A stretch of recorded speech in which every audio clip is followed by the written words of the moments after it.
I understand his frustration. We need to be proportionate and not give Muslims or Islamists preferential treatment. Father Piasta, you don't have a problem with using taxpayer money to build this, do you? Absolutely. I think that I can only commend the Orlando airport for recognizing the need of the Muslim community to have their own prayer room. We could have spent the money on something else, on restaurants, on nice shops. We recognize spiritual needs. It's great. But, Father, aren't there, for instance, at various airports around the world, there are interfaith prayer rooms? Why not just use that?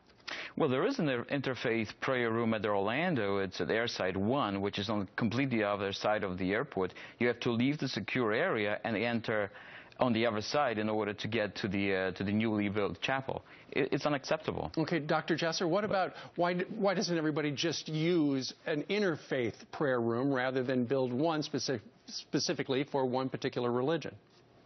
Well, they should, and I think we can't forget the fact that whether it's Jews who need a prayer room from the Orthodox community for 3 times a day, the Sikh, the Hindu community. I mean, at JFK itself, they do have specific faith rooms for Catholics, Protestant, Jews, but those exist together in totality as separate for all faiths. It wasn't first catered to Muslims, and then later, oh, by the way, let's get the Catholic and Protestant ones. So we have to be careful. Symbolism here is very important, and we can't say that, well, just Muslims need preferential treatment because now the Emirates are going to have a direct flight to Dubai, when in fact we have to say that in America we separate mosque or church and state and have an interfaith room. That's really all we need. I use them in airports and I prayed in the rooms, and I don't care if it's an interfaith room or a Muslim area. Sure. Some airports don't have any rooms and Muslims have to use a restroom or things like that.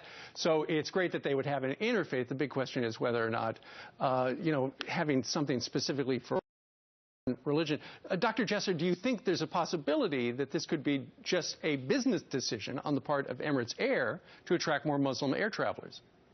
Yeah, and I think it's sort of where the Emirates said, we're one of the world's largest airlines. We're going to come to Orlando, and the airport said, well, we're going to give you a $250,000 area for prayer that your customers will appreciate.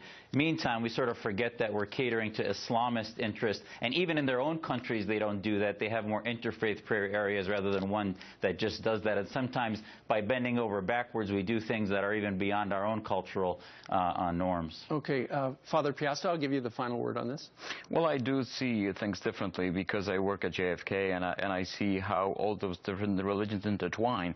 We work together. It's not separate. It doesn't look like this at airports. Maybe on the streets, yes. Maybe we work separately, but at airports, it's all one big community. That's where we are there.